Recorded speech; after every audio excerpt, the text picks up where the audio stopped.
वहै तेजस्विनावधीतमस्तु। गुरुर्देवो महेश्वरः गुरुदेव परं ब्रह्म तस्मै श्री गुरवे नमः।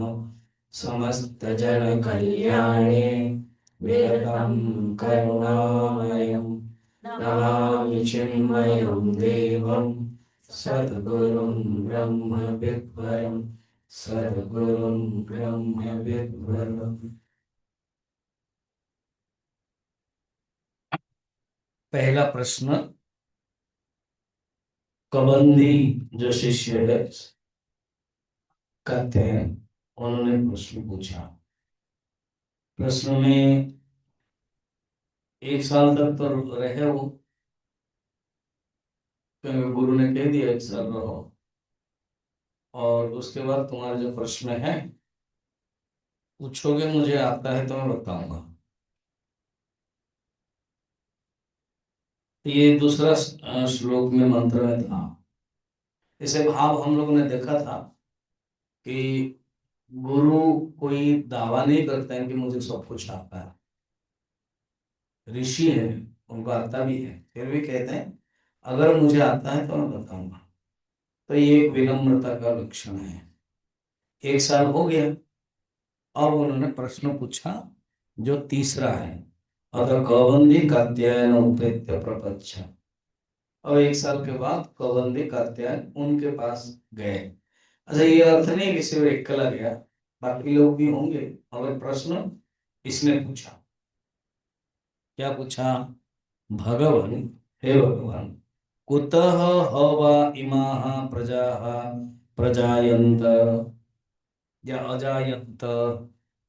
कहीं प्रजायन्त है, कहीं अजायन्त है।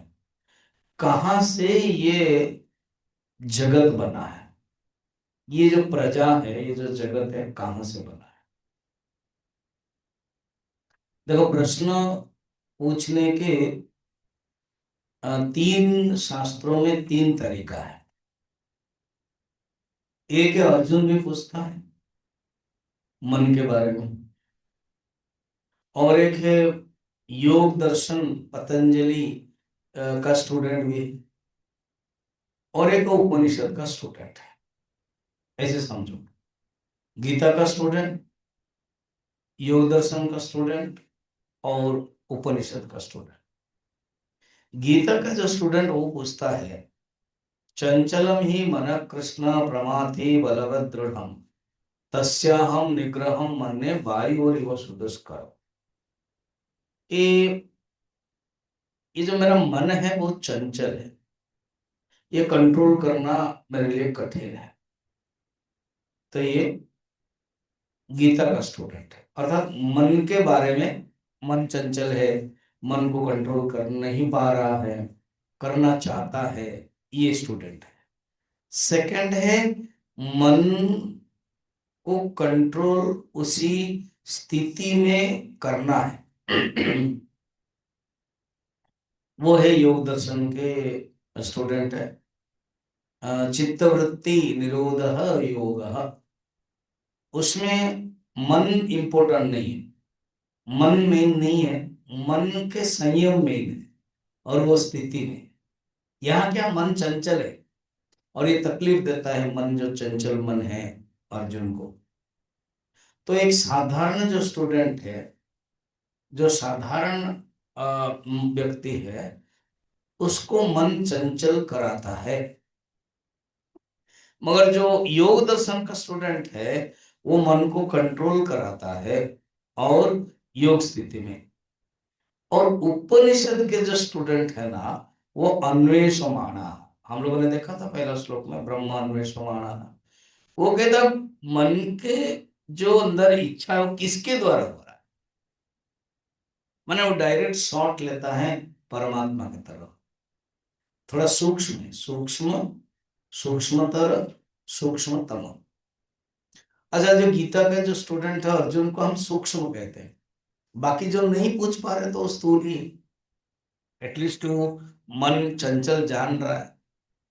बाकी जो है वो मन चंचल जान नहीं पा रहा है, मन चंचल है, जान नहीं पा रहा, वो स्थूल वाला है। अच्छा, जानते हुए भी वो बेखातिर करता है, उसको सीरियसनेस नहीं देता, और वो सोचता है कि मन चंचल है, चलो वो शायद जो मांगता है उसको दे दे।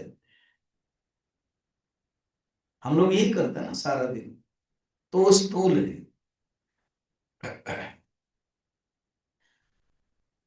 अच्छा, मन जब चंचल है, गीता का भी स्टूडेंट के पास मन चंचल है, और साधारण जो ऑब्जेक्टिव माइंड वाला है, विषय वाला, वो भी मन चंचल है। इन दोनों में फर्क क्या है? ये भी विचार करता है, मन चंचल है। जो बाह्य वाला वो विचार करता है, वो सोचता है बाहर से हम ढूंढ ले समाधान, मन चंचल के लिए। मन जो विक्षेप है, हम बाहर से ढूंढ ले। घूमने के लिए चाहता है, घुमा ले। खाने के लिए चाहता है, खिला दे। भोग करने चाहता है, भोग करा दे। तो यही चलता रहता, मगर वो नहीं सोचता कि मन के जो चंचल है वो ऐसे ही जाएगा नहीं। हम जो कर रहे हैं, हमें एक गुरु चाहिए। ये गीता का स्टूडेंट में फर्क है, बाह्य स्टूडेंट में नहीं। वो बाहर से ढूंढ लेता है और मन को खुश कराना चाहता है ना। कभी कभी आप लोगों को भी ऐसे ही लॉजिक देने वाला, क्या जरूरत है वो गीता सुनने का? हाँ, पर खाओ पियो मस्ती रहो, आवश्यक है नहीं। तो उसको स्तूल कहते हैं। तो उनके बातें तो हम लोग कर ही नहीं रहे। और जो स्टूडेंट है, जो शिष्य है, वो तीन प्रकार है: गीता स्टूडेंट, योग स्टूडेंट, और उपनिषद स्टूडेंट। सूक्ष्म सूक्ष्मतर सूक्ष्मतर। गीता का जो स्टूडेंट है, वो मन चंचल है, मन उनको तकलीफ देता है, मन को कंट्रोल कर नहीं पा रहा है, मन को कंट्रोल करना चाहता है, और गुरु के पास आया और पूछा। तभी तो अर्जुन ने षष्ठ अध्याय में पूछा। ये भी अच्छा माना जाता है, अगर ऐसे ही किसी के अंदर है कि मैं चाहता हूं, कंटिन्यूटी रखना कठिन हो जाता है। आप जीवन में कहीं भी, जैसे मैं बता रहा था आपको, हवन हो या कहीं मिले, हाँ प्रवचन सुनना चाहिए, हाँ तो लिंक ले लो, हाँ ये करो, बस एक ही दिन सुन लिया, उसके बाद नहीं सुन लिया। कंटिन्यूटी कठिन है। तो गीता का स्टूडेंट भी कंटिन्यूटी है, जब तक समझा नहीं वो सुना, युद्ध क्षेत्र में भी सुन ली, तब बाद में कहा कि नष्टो मोह करिष्ये वचनम तव, मैं अभी आपका वचन पालन करूंगा, मेरा जो मोह है वो नष्ट हो। ये है गीता का स्वर, मगर है मन के स्तर पर।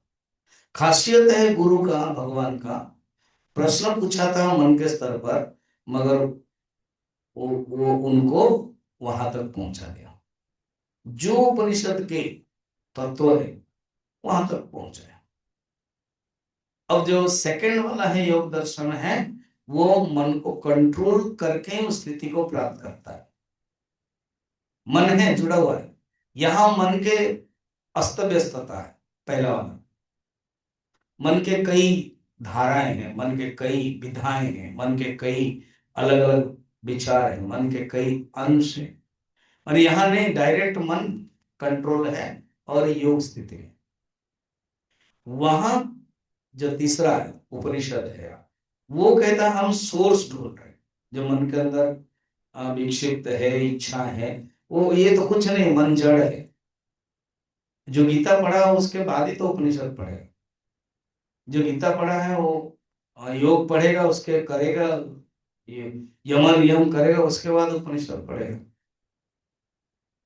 इसलिए कहते हैं हम डायरेक्ट मन को छोड़ना चाहते हैं। मन के अंदर जो इच्छा है उसी को छोड़ करके हम परमात्मा को चाहते हैं। यहां पर भी इसी क्वेश्चन है, कुतः माने कहां से ये हुए, ये जगत क्या है, ये मैंने पूछता हूं। देखो, कबंदी का स्टूडेंट के प्रश्न पूछने की जो शैली, ऐसे भी पूछ सकते हैं कि इमाह प्रजा, ये प्रजा क्या है, माने ये जगत क्या है। हालांकि उत्तर में जगत क्या है वो आएगा, मगर शिष्य का जो प्रश्न है, ये जगत कहाँ से उत्पन्न होगा, अर्थात मैं जगत को देख रहा हूं, मैं अगर जा कहाँ रहा हूं, तब तो चिंतन कहाँ कर रहा हूं, परमात्मा को। तो गुरु जानते हैं, पिपला जान रहे हैं कि इसके प्रश्न के भाव क्या है। एक साल इसके पहले भी ये लोग आश्रम में रुक चुके हैं, पहले भी परोक्ष ज्ञान प्राप्त किया है, पहले ही वेद प्राप्त किया है, पहले भी सब जानते हैं। अभी सीबीएस में आए हैं, तो मैंने इनको एक साल तक रुकवाया और 3 साधना करने के लिए कहा है। क्या क्या था वो? ब्रह्मचर्य, वेरी गुड, मिडिल में आ गए, पहला स्टार्टिंग में इंद्रिय संयम, 3 साधना था ना, कहा कि 3 साधना करो, देखो ना, तपस्या, ब्रह्मचर्य, श्रद्धा, भूल गए। और एक बात, अर्थात तुम लोगों ने किया है, मैं मानता हूं, फिर भी भूल गए को और रखो, करो क्या? तपस्या, तपसा, ब्रह्मचर्य, श्रद्धया, ठीक है ना? फिर, और एक दिन के लिए नहीं, पूरा एक साल कंटिन्यूटी है दिखाने के लिए। कर्मयोग, उपासना, तभी ज्ञान प्राप्त कर सकता है।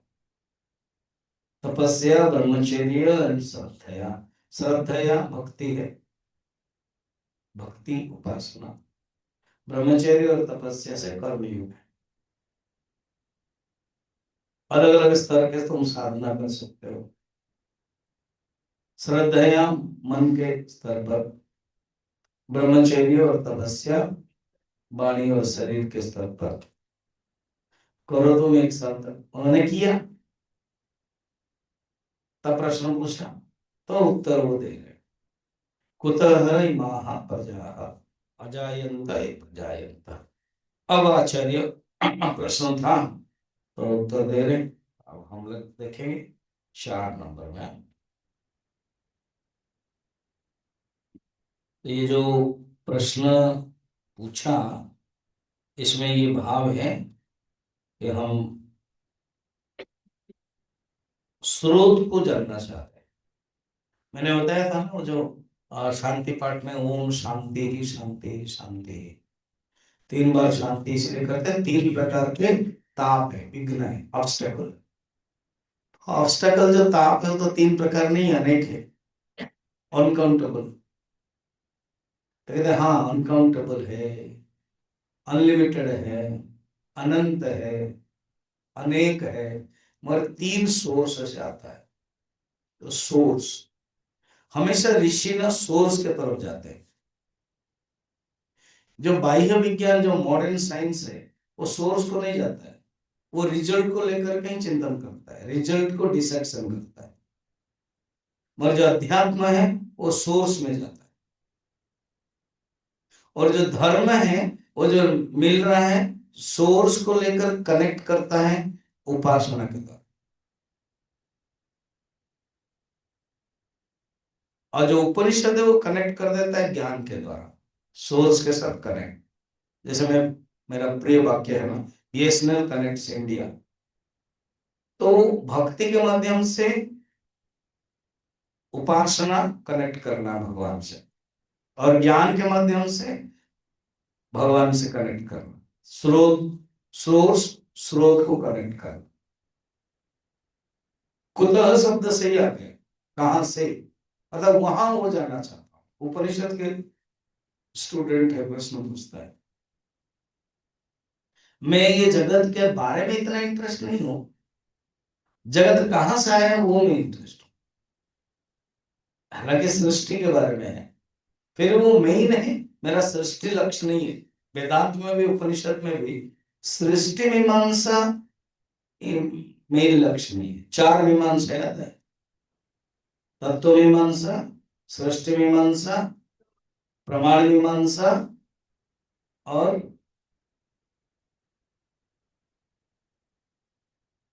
हम 3 बता दे, आप भी बताओ ना, ऐसे बोलो। आचार मीमांसा या साधन मीमांसा? विचार, उपनिषद या दर्शन ये विचार करता है तत्व के बारे में। यहाँ पर कुतः इमाह प्रजायन्ते, ये जो प्रजायन्ते इमाह सृष्टि मीमांसा, कुतः कहां से, तत्व मीमांसा। फिर इसको जानेंगे कैसे, प्रमाण मीमांसा से। प्रमाण मीमांसा विचार करने पर भी जान नहीं पाते हैं, तो इसका अर्थ है आचार मीमांसा, साधन मीमांसा की आवश्यकता है। तो उपनिषद ये विचार करता है, गीता में भी है वो मीमांसा। योग दर्शन में सृष्टि के बारे में कम है, साधन मीमांसा ज्यादा है, प्रमाण मीमांसा भी कम है। सूत्र है ना, वेदांत में भी, वेदांत दर्शन ब्रह्म सूत्र में भी सूत्र सूत्र माध्यम माध्यम से सृष्टि मीमांसा आदि है। मुख्य तो तत्व मीमांसा। वेदांत दर्शन तो विचार करने वाला दर्शन है, विचार प्रधान है। सांख्य दर्शन विवेक प्रधान है, योग दर्शन साधन प्रधान है, न्याय और वैशेषिक दर्शन बाहर के खोज प्रधान है। इसलिए जो मॉडर्न साइंस है वो न्याय दर्शन और वैशेषिक दर्शन को बहुत पसंद करेगा, क्योंकि उनका बाहर भी है। ऐसे भी न्याय और वैशेषिक दर्शन में वर्णन है, और जैसे नेविगेशन है, एरोप्लेन वादी वर्णन है, और सब उसी दर्शन में पहले से वर्णन है, उस श्लोक में है और सूत्र में है, और हमें समझ में नहीं आता है। और कुछ शब्द है मगर कुछ चिंतन परक तभी समझ में आएगा। विज्ञान को तो हर चीज चाहिए, चिंतन का काम ज्यादा नहीं, स्टेप बाय स्टेप चाहिए। इसीलिए वो लुकायित हो गया, गुप्त हो गया। तो यहाँ स्टूडेंट क्लियरली पूछता है कि मैं उस तत्व को जानना चाहता हूं और आप हमें बताइए। अब आचार्य उनको आंसर देते हैं, ठीक है। चलिए 4 नंबर पढ़ते हैं आंसर। तस्मै स होवाच प्रजाकामः वै प्रजापतिः सतपोतप्यत सतपस्तप्त्वा समिथुनम् उत्पादयते रयिं च प्राणं च इत्येतो मे बहुधा प्रजाः करिष्यत इति।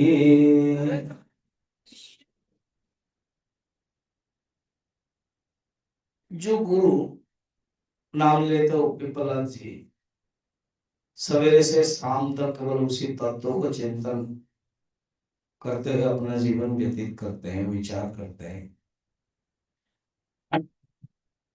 और जो शिष्य प्रश्न पूछते हैं उनको आंसर देते हैं, विचार करते हैं। तो इस प्रसंग में उन्होंने कहा कि तुम लोग 1 साल के बाद पूछो। जब पूछा तो देखा कि ठीक प्रश्न बढ़िया है, ये ना अति प्रश्न है ना प्रश्न की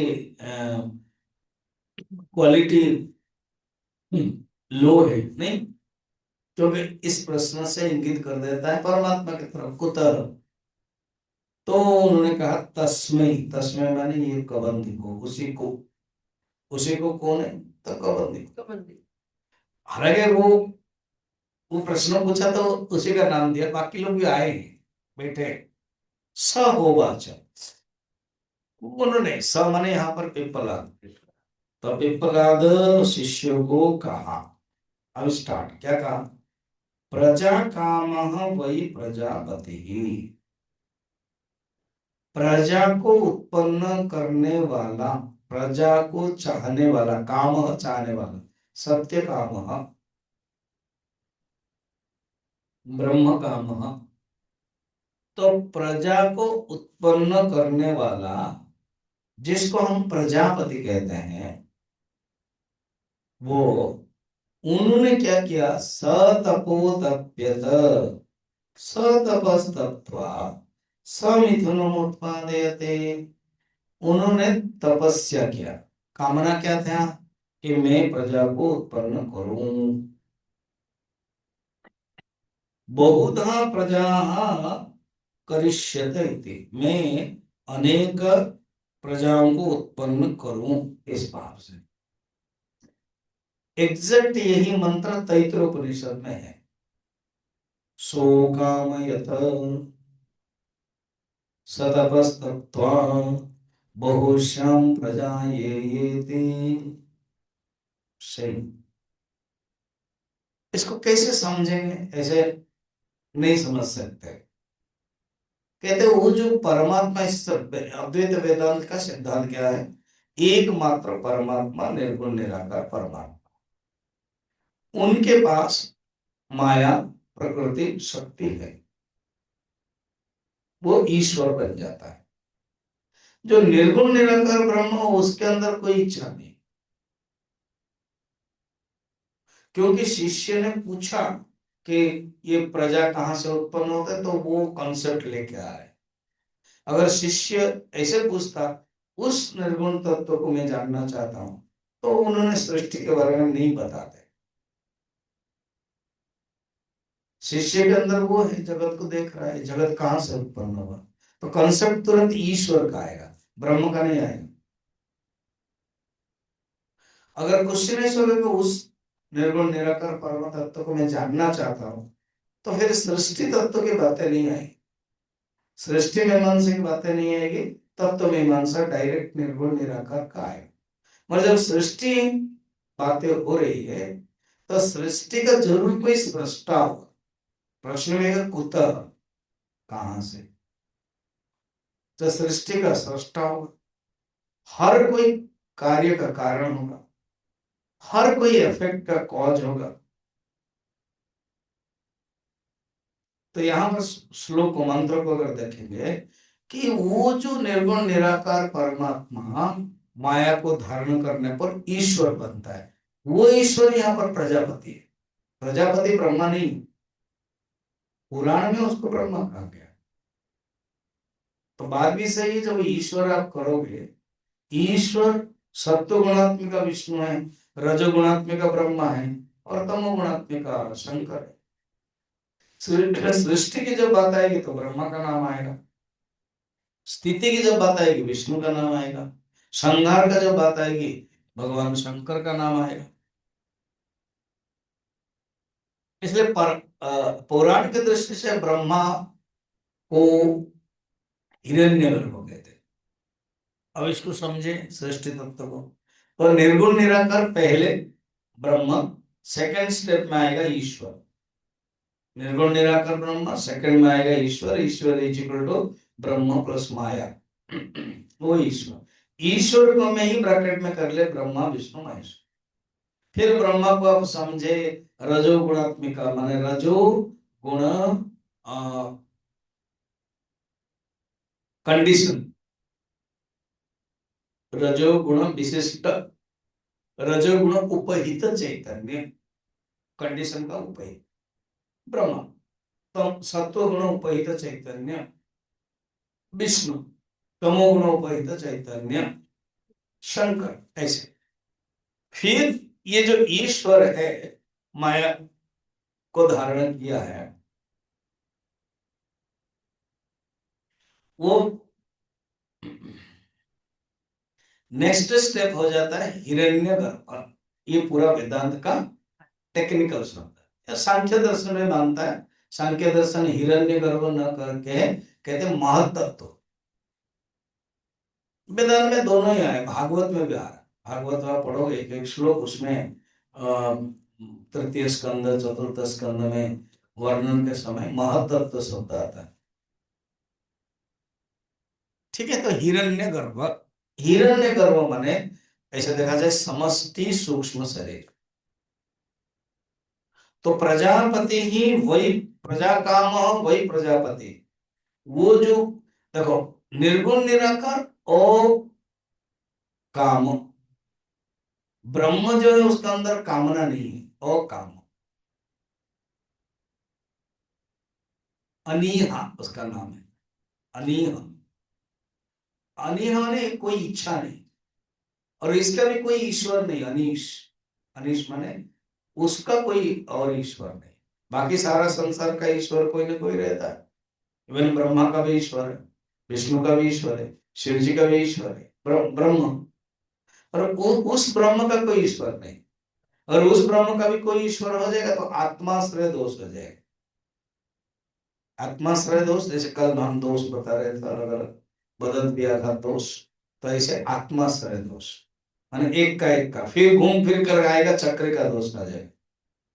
ये क्या समझाओ ना, ईश्वर एक का माने नंबर वन ईश्वर का, ईश्वर नंबर टू, नंबर टू ईश्वर नंबर थ्री, नंबर थ्री ईश्वर, फिर आ गया नंबर वन। तो मैंने घुमा, तो उसको बोलते चक्र का साइकिल, तो फिर वो दोष आ जाएगा। ब्रह्मो शिव कहते हैं जिसका कोई ईश्वर नहीं, अनीश। ब्रह्म उसको कहते हैं जिसके अंदर कोई इच्छा नहीं, अनीहा है। अनीहा, ईहा माने इच्छा, अनीहा कोई इच्छा नहीं। मगर ईश्वर के अंदर है। ईश्वर ईश्वर के अंदर क्यों है? क्योंकि उसने माया को धारण कर लिया ना, और वो माया इज इक्वल टू वासना ही, पूर्व जन्म के समष्टि वासना, जो पूर्व कल्पों में हुआ था वो अभी प्रलय काल में है। और सब कुछ जन्म नहीं हुआ है, सब कुछ अव्यक्त अवस्था में है। तो उन्हीं के अंदर इच्छा हो, इसलिए प्रजा काम, वो ही प्रजापति, जब प्रजा काम होगा वो प्रजापति ईश्वर बनेगा, सृष्टा। उन्होंने क्या तपस्या किया, तपस्या क्या यहाँ पर ज्ञानमय तपः, मुंडक उपनिषद में है ज्ञानमय तपः। उन्होंने तपस्या किया अर्थात विचार किया, बहुश्याम प्रजा ये तैत्तिरीय में उपनिषद में बात। तो उन्होंने विचार किया क्या, मैं अलग हो जाऊं, अनेक हो जाऊं। तो उन अच्छा वहां पर ना विचार करके क्या कैसे वर्णन है कि एतस्मात् तस्मात् आत्मनः आकाश संभूतः, आकाशात् वायुः, वायुरग्निः, अग्निरापः, अद्भ्य पृथिवी, पृथिव्या औषधिभ्यो अन्नम, अन्नरसोमय पुरुषः, ऐसे वर्णन है तैत्तिरीय। अर्थात उस परमात्मा से आकाश उत्पन्न हुआ। वहां पर भी स्टेप दे दिया मंडूक प्लुत न्याय से, डायरेक्ट आत्मा से आकाश नहीं हो सकता। तो आत्मा माने वही परमात्मा ईश्वर, फिर हिरण्यगर्भ, फिर हिरण्यगर्भ से क्या उत्पन्न होता है पता है? अहंकार। फिर अहंकार तीन प्रकार है, सात्विक, राजसिक, तामसिक। सात्विक अहंकार को क्या कहते हैं? वैकारी। राजसिक तामस अहंकार को क्या कहते हैं? तैजस। हाँ, और तामसिक अहंकार को क्या कहते हैं? तामसिक। चलो इतना तो जो बोल रहा हूँ समझ में आ रहा है, इतने बार कहा गया ना, फिर भी तो याद नहीं रहती है। एटलीस्ट हो गया कि हाँ है। कुछ लोग तो नहीं, ये क्या है, टेक्निकल वर्ड है, समझ में नहीं आता है। अच्छा, और जो जो सात्विक अहंकार है, नाम क्या था? वैकारी। वहां से कौन कौन उत्पन्न होते हैं? हम्म, कुछ बोल रहे हो ना, नहीं बोल रहे हो? कौन कौन उत्पन्न होते? देवता और मन, बुद्धि, चित्त, अहंकार, अंतःकरण उत्पन्न होते हैं। और राजसिक अहंकार से कौन उत्पन्न होते हैं? पांच ज्ञानेंद्रिय, पांच कर्मेंद्रिय। कभी कभी नहीं ज्ञानेंद्र को उधर भी रखते हैं सात्विक से, क्योंकि ज्ञानेंद्र सात्विक है ना, इसलिए कर्मेंद्रिय राजसिक। मगर देवता तो पक्का सात्विक है। और पंच प्राण भी उत्पन्न हो, कौन? राजसिक से। तामसिक से कौन उत्पन्न होते हैं? अब इतना जल्दी मत करो। सब्जी होगा, फिर काटा जाएगा, उसके बाद मिक्स या सूप बनेगा ना, तो स्टेप है। कौन से पंचमहाभूत? नहीं, उसके बाप कौन है? पंचमहाभूत का कारण। ठीक चल रहा है, उसके एक स्टेप छोड़ दिया ना। तन्मात्रा। हाँ, वेरी गुड। पंचतन्मात्रा। हाँ, वेरी गुड, गुड बॉय। तो तन्मात्रा अर्थात सूक्ष्म पंचमहाभूत, ऐसे भी बोलने से चल जाता है। तो अहंकार, सात्विक तामसिक अहंकार से फर्स्ट स्टेप हो जाता है पंच तन्मात्रा। फिर पंच तन्मात्रा से पंचीकरण बनने के बाद बनते हैं आकाश, वायु, अग्नि, जल, पृथ्वी। उसको बोलते हैं स्थूल स्थूल पंचमहाभूत। वो कॉम्बिनेशन होकर के जगत बना। ठीक है, इतने स्टेप है ना। तो तैत्तिरीयोपनिषद ने जो बता दिया, आकाश एतस्मात् आत्मनः, एतस्मात् तस्मात् आत्मनः आकाश, इसका अर्थ ये बीच में सब इतना है स्टेप। हिरण्यगर्भ है, महातत्व है, अहंकार 3 प्रकार है, सात्विक, राजसिक, तामसिक, वो सब बना। देन ये सब बन के जगत बन गया। वो सृष्टि की ये उस वो अपने का शैली है। यहां पर कहते हैं पहले उन्होंने 2 शक्ति बना दिया। मिथुनम, मिथुनम माने 2। कौन? जो ईश्वर, जो हिरण्यगर्भ है। और ईश्वर बनाना पड़ेगा। जैसे अभी मैं हूं, अभी 4 बजे मैं आकर बैठ गया, हो गया तो स्वामी जी, गुरु जी आ, स्वामी जी आ गए, हाँ, और मैं ना बोलूं तो बोलना मेरा नेक्स्ट स्टेप। समझ में आ रहा है? तो ईश्वर भी अपना है। उसके बाद वो जो नेक्स्ट स्टेप में आ जाएगा उसको बोलते हैं हिरण्यगर्भ। ठीक, पति पत्नी एक स्टेप है। उसके बाद बच्चे जब हो जाते हैं, पिता माता हो जाते हैं, तो नेक्स्ट स्टेप ईश्वर देन हिरण्यगर्भ। तो हिरण्यगर्भ ही जो प्रजापति ही ब्रह्मा भी बोलते हैं पुराण की भाषा में, उन्होंने 2 उत्पन्न किए। मिथुन, मिथुन का अर्थ 2। ये इस उपनिषद की खासियत है। ये रही एंड आएगा, क्या क्या है प्राण, ये बृहदारण्यक उपनिषद में भी है, मगर यहाँ क्लियरली है। कहते हैं उसका 2 जोड़ा उत्पन्न किया। तो एक है प्राण और एक है रई। उसको समझने के लिए समझो, प्राण माने एनर्जी और रई माने matter, matter and energy, physics. देखा, ये समझने के लिए फिजिक्स का सहारा लेना पड़ता है, तभी समझ में आएगा, क्योंकि we know that language. All of a sudden Pran and रई समझ में नहीं आएगा। मगर इसीलिए पुराण जो होता है ना, वो पुराण पहले पढ़ा जाता है, उसके बाद उपनिषद पढ़ते हैं। एक श्लोक है, इतिहास पुराणाभ्याम वेद संप्रव्रियते। इतिहास पुराण के माध्यम से वेद के अर्थ को प्रकट किया जाता है। अब ये रई बताया, प्राण बताया, मिथुन बताया, समझ में? पुराण में आ जाओ, पुराण में क्या लिखा हुआ है? ब्रह्मा तपस्या किया सृष्टि तत्वों के बारे में। पहले उन्होंने अपने शरीर से चिंतन किया, सब बन गए ऋषि।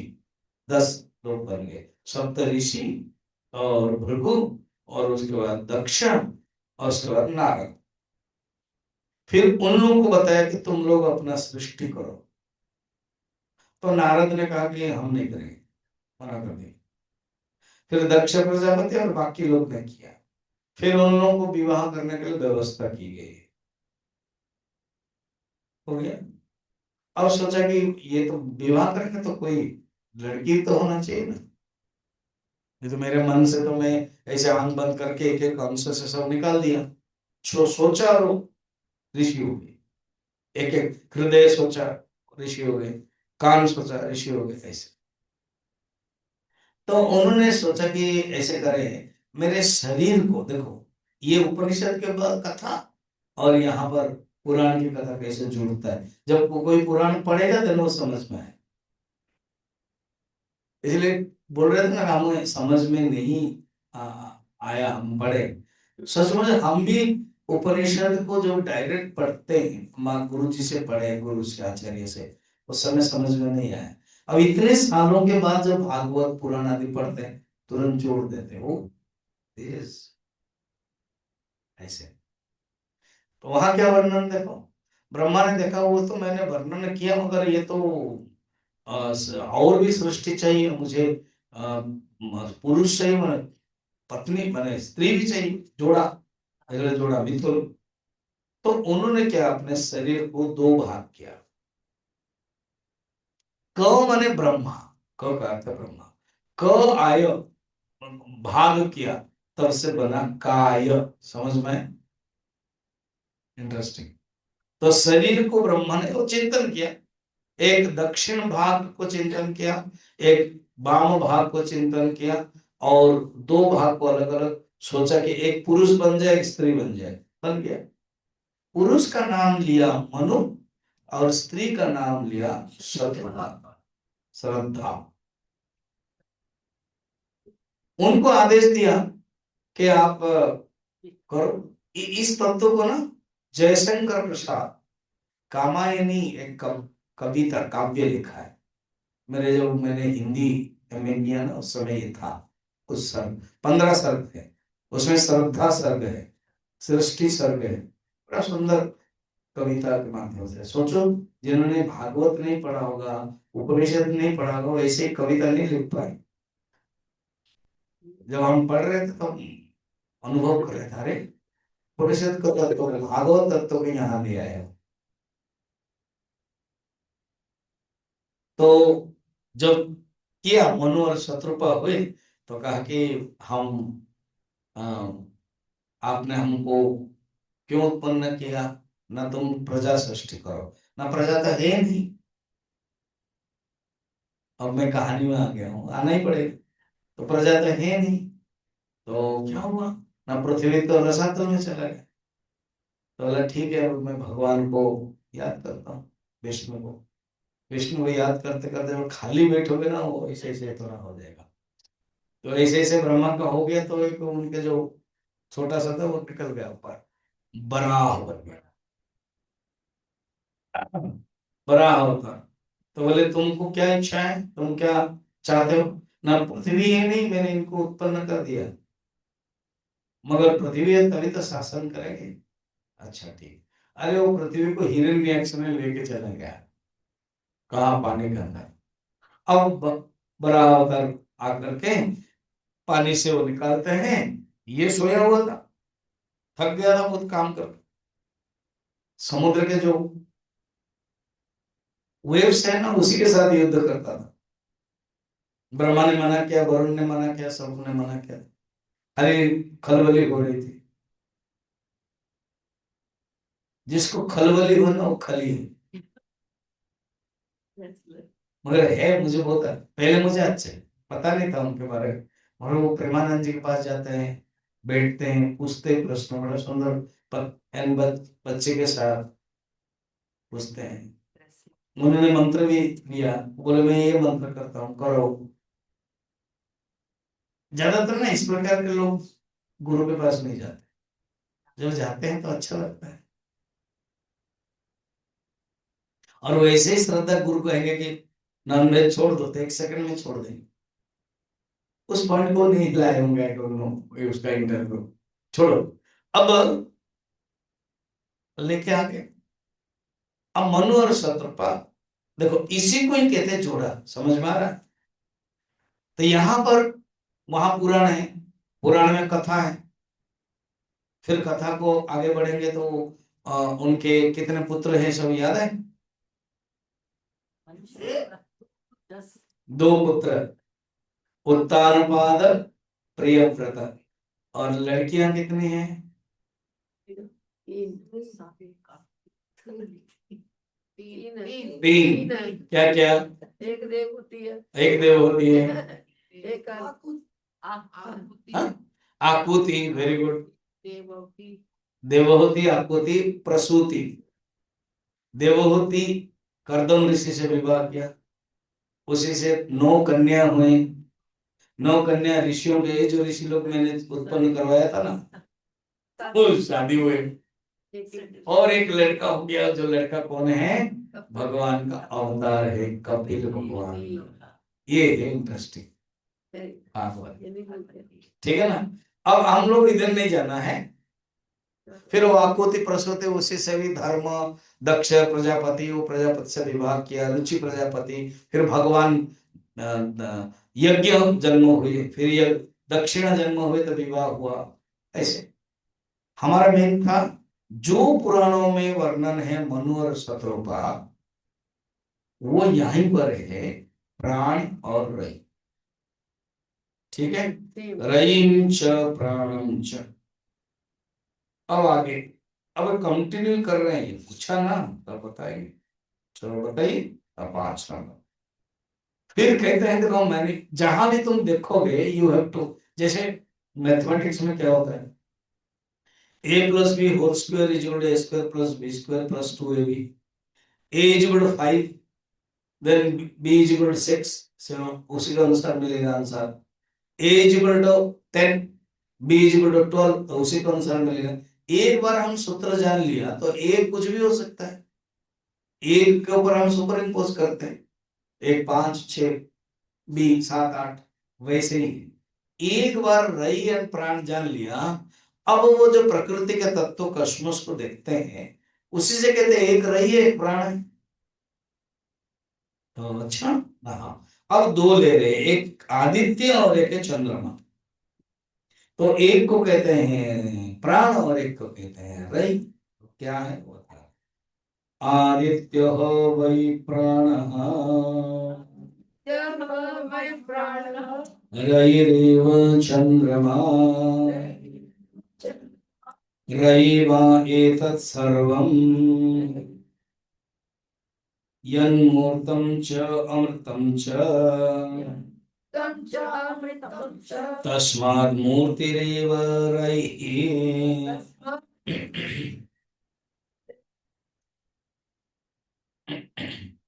तो एक प्राण हो गया और एक है रई। रई का देखा जाए तो ये जो रई माने अन्न है। कभी कभी हम रई हिंदी में राई बोलते, मालूम है शब्द है, कोशिश ये है। और जो प्राण है वो एनर्जी,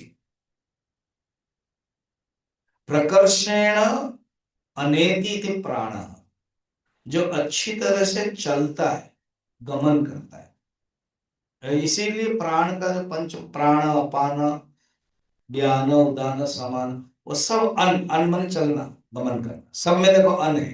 प्राण, अपान, व्यान, उदान, समान, सब में लास्ट में अन है। अन मने अनति, चलना। तो जो एनर्जी है, एक्टिव मूवमेंट, तो जो मूवमेंट है उसका, तो जो मूवमेंट करता है एनर्जी, तो वो प्राण है। और रही भोजन में, तो कहते हैं अभी जैसे मैंने सूत्र बताया, a plus b whole square जान लिया, तो ये आप a को 5 करो, b को 6 करो, a को 10 करो, b को 12 करो।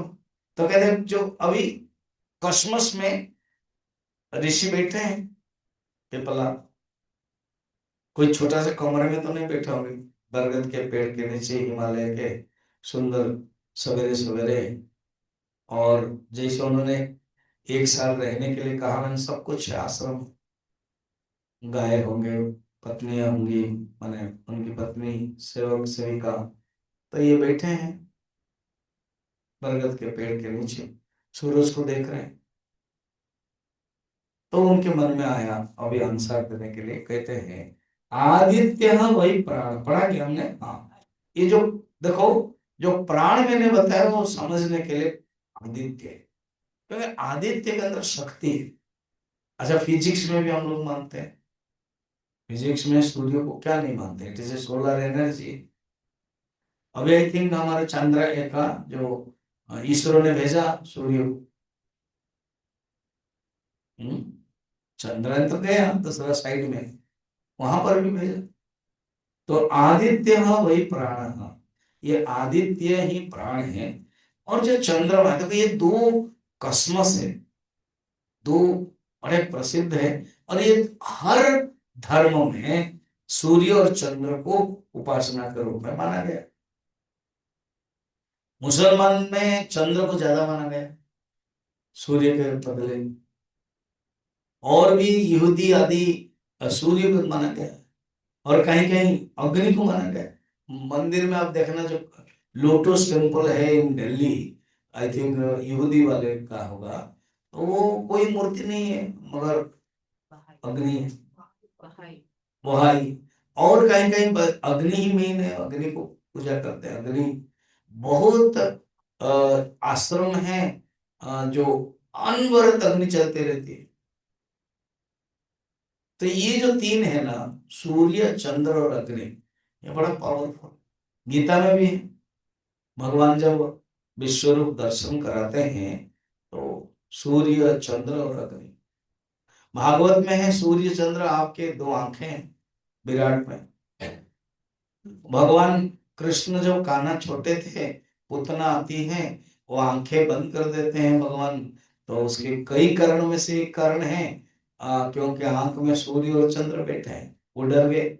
क्योंकि घटना हुई थी पहले समुद्र मंथन के समय में, सूर्य चंद्र के बीच में वो बैठ गया था, आया राहु, इसलिए पता नहीं फिर कौन आया करके आंखें बंद कर दिया। ऐसे ही कथा। तो आदित्य प्राण है और चंद्रमा रई है।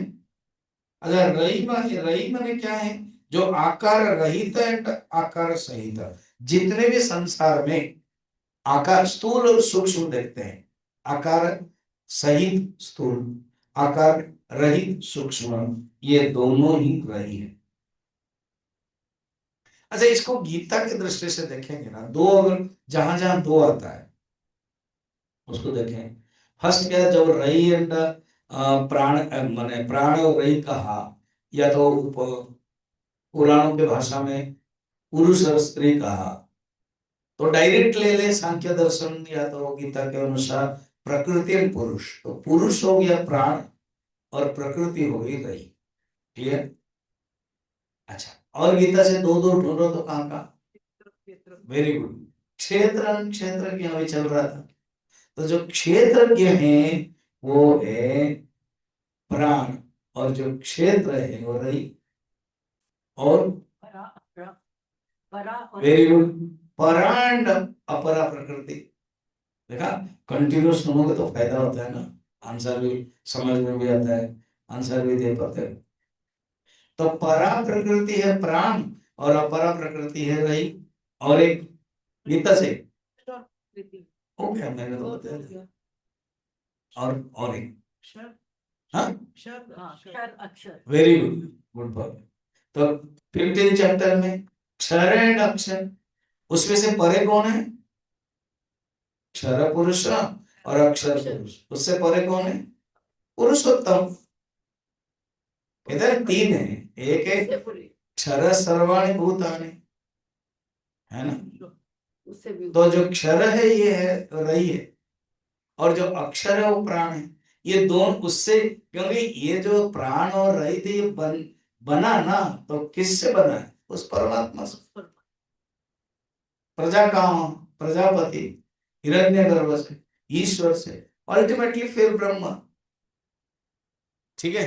तो यन्मूर्तम चवामृतम तस्मात् मूर्तिरेव रई है। अर्थात जितने भी जगत में स्थूल तुम देखते हो वो सब रई है। कबंदी नंजी गुरुजी, तुमने जो पूछा प्रजा प्रजायन्ते, ये सब रई है। और उसके जो सोर्स है, एनर्जी है, ये प्राण है। और इन दोनों का जो मालिक है वो प्रजा काम।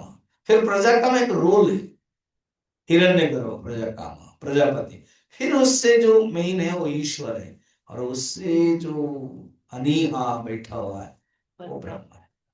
कुत्ता का ही जाएगा, कुत्ता फर्स्ट जाएगा रई और प्राण, सेकंड जाएगा हिरण्यगर्भ, थर्ड जाएगा ईश्वर, एंड फोर्थ जाएगा निर्गुण निराकार। अब कहते हैं ये जो मैंने आदित्य बताया ना, आदित्य को प्राण बताया, उसको और एक्सप्लेनेशन करते हैं।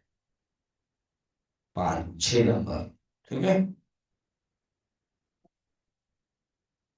यथ अथ आदित्य उदयन यत् प्राचीन दिशं प्रविशति तेन प्राचन प्राणान् रश्मिषु सन्निधत्ते यद् दक्षिणं यत् प्रतीचिम् यदुदीचि यदुर्धो यदूर्ध्वे यदंतरा दिशो यत् सर्वं प्रकाशयति तेन सर्वं प्राणन् रश्मिषु सन्निधत्ते।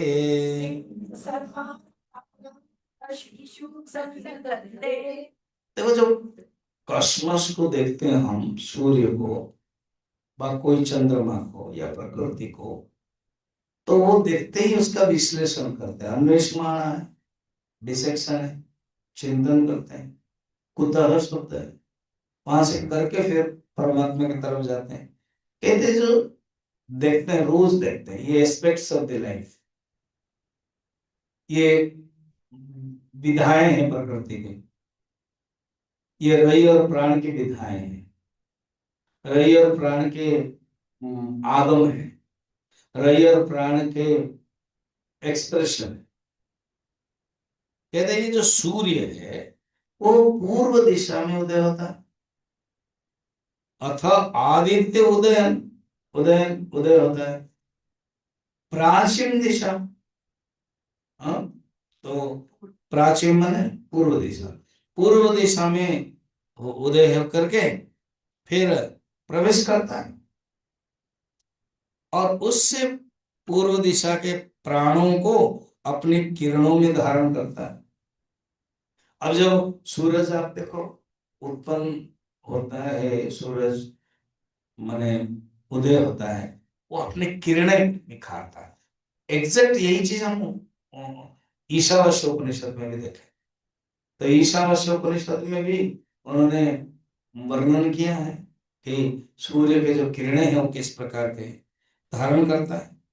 फिर वो अलग अलग एक दिशा से उत्पन्न होते हैं, मगर बहुत दक्षिण दिशा को, उत्तर पश्चिम दिशा को, उत्तर दिशा को, नीचे लोगों को, ऊपर लोगों को, सब दिशाओं के बीच भागों को, कोणों को, माने जो 4 कोण होता है, फिर अलग अलग ईशान्य कोण आदि होता है जो दोनों को मिला करके 8 हो गया।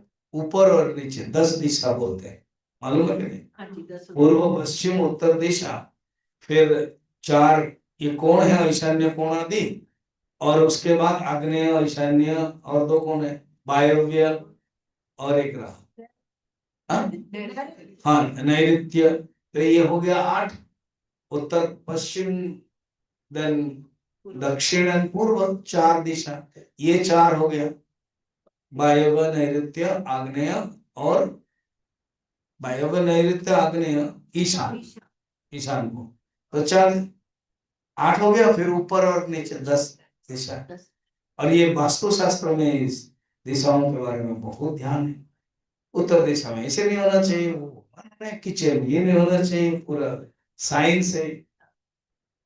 तो ये सूरज वास्तुशास्त्र में नहीं दिख रहे हैं। सूरज एक बार उदय होता है तो सब में प्रकाशित कर देता है, और प्रकाशित करता ऊपर नीचे, ये समस्त प्राणों को, अर्थात प्राण का एक झलक बताया। फिर वो प्रकाशित करके सूर्य, सोचो तो सूरज नहीं होगा तो रई कैसे होगा? प्राण नहीं है तो रई नहीं होगा। रई माने ये जो प्रकृति के संपत्ति, शस्य, अनाज, ये सब नहीं होगा, तो सब चला जाएगा। तो संपूर्ण जगत को, प्राणों को अपने किरणों में धारण करता है, ये बताया। तो उन्होंने एक झलक बताया ये प्राण का जो एक्सप्रेशन है। फिर कहते हैं वो जो जिसे से रई एंड प्राण निकला, वो परमात्मा विश्व रूप जो हिरण्यगर्भ, उसके बारे में बताएंगे, जो हम लोग कल देखेंगे। ओम पूर्णमद पूर्णमिदं पूर्णात् पूर्णमुदच्यते